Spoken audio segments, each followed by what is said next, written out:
Hey students, நம்ம இந்த video 11th ஃபிசிக்ஸ்க்கான ஃபர்ஸ்ட் மிட்டம் டெஸ்ட்டோட ஒரிஜினல் கொஸ்டின் பேப்பர் தான் பசங்களா பார்க்குறோம். ஸோ இந்த கொஸ்டின் பேப்பர் தற்போது ஒரு 4-5 மாவட்டங்களுக்கு ஒரே கொஸ்டின் பேப்பர் தான் வந்துட்டு இருக்கு. ஸோ இதை தொடர்ந்து இன்னும் எந்தெந்த மாவட்டத்தில் எக்ஸாம் நடக்காமல் இருக்கும், ஸோ அவர்களுக்கும் நிச்சயமாக இதிலிருந்து பல கேள்விகள் அல்லது இந்த கொஸ்டின் பேப்பர் கூட ஒரு வாய்ப்பு இருக்குது. ஸோ அதனால் எக்ஸாம் யார் நடக்காமல் இருக்கும், ஸோ கண்டிப்பாக இந்த வீடியோ பார்த்துட்டு படிச்சுட்டு போயிருங்க எல்லா கொஸ்டின்ஸும். இதே மாதிரி அடுத்த சப்ஜெக்ட்ஸ்க்கான important notes, guides, question papers விட்டு நம்ம தொடர்ந்து போகிறோம். ஸோ அதெல்லாம் மிஸ் பண்ண தெரிஞ்சுக்க நீங்கள் இப்போ நம்ம சேனல் ஃபஸ்ட் டைம் பார்க்குறேன், சப்ஸ்கிரைப் பண்ணிட்டு உங்கள் ஃப்ரெண்ட்ஸ் இது ஷேர் பண்ணுறேங்க. சரி வாங்க ஸ்டூடெண்ட்ஸ் வீடியோக்குள்ள போயிடலாம். ஸோ ஃபஸ்ட்டு வந்து பார்த்தீங்கன்னா சூஸை பொறுத்த வரைக்கும் if the error in the measurement of radius is 2%, then the error in the determination of volume of the sphere will be dash. Second one, the dimensional formula for gravitational constant G is dash. Third one, which of the following pairs of physical quantities have same dimension? Fourth one, which of the following has the highest number of significant figures? ஓகேங்களா. Next fifth one, 1 light year equal to dash. Sixth one, if the velocity is v equal to 2i plus t square j minus nk vector, then the magnitude of acceleration at t equal to 0.5 is dash. Seventh one, identify the unit vector in the following pa. Eighth one, if a particle has negative velocity negative acceleration, its speed equal to dash.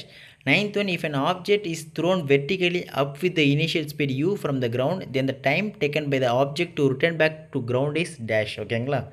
Next 10th one which is one of the following is a vector quantity. ஓகேங்களா. So இதையும் பார்த்துட்டு போங்க, very important questions சூஸும் எல்லாத்தையும் படிச்சுட்டு போயிருங்க. So இதுக்கப்புறம் next 2 marks பசங்க. So 2 மார்க்ஸை பொறுத்த வரைக்கும் பார்ட் 2 வந்து பார்த்தீங்கன்னா ஸோ எனி 5 எழுதினா போதும். கொஸ்டின் நம்பர் 16 வந்துட்டு கம்பல்சரி. ஓகேங்களா. 11th one explain the types of physical quantities. அப்புறம் 12th one what are the uses of dimension analysis. 13th one what is mean dimensionless constant. அப்புறம் give an example.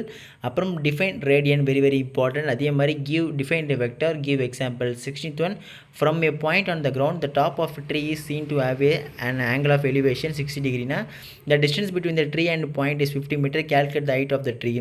17th one define displacement and distance. 18th one define acceleration, very important பசங்களா. So மேலே இருக்கக்கூடிய எல்லா 2 marks compulsory படிங்க. Most important questions, அடிக்கடி கேட்கப்பட்ட கேள்விகள் அது ஒன்று. ஸோ இதை தொடர்ந்து நெக்ஸ்ட் பார்ட் 3 ஸோ பார்ட் 3 பொறுத்த வரைக்கும் ஸோ 3 மார்க்ஸில் எனி 5 எழுதினா போதும். கொஸ்டின் 24 வந்து மிக முக்கியமான கம்பல்சரி கேள்வியாக இருக்குது. 19th one write the rules for determining significant figures, most important. Any 3 எழுதினா போதுமா. ஸோ நெக்ஸ்ட் 20 வந்து பார்த்தீங்கன்னா explain the principle of homogeneity dimensions, give example. 21 what are the limitations of dimension analysis. 22 what is mean by gross error, அப்புறம் how is it minimized. 23 write down the kinematic equations for angular motion. 24 2 vectors இருக்குப்போ a and b are given in the component form as a and b. ஓகேங்களா. find a plus b அப்புறம் a minus b vector கண்டுபிடிக்கணும், பார்த்து வச்சுங்க. Next 25 பொறுத்த வரைக்கும் discuss the properties of scalar products. 26 what is the difference between velocity and average velocity. So இதில் இருக்கக்கூடிய questions ரிப்பீட்டடாக கேட்கக்கூடிய முக்கியமான கேள்விகள் தான், ஃப்ரீக்வெண்ட் கொஷின்ஸ் தான் கேட்டிருக்காங்க. ஸோ அதனால் எல்லா கொஷின் கம்பல்சரி படிங்க, பப்ளிக் வரைக்கும் யூஸ் ஆகும். சரிங்களா.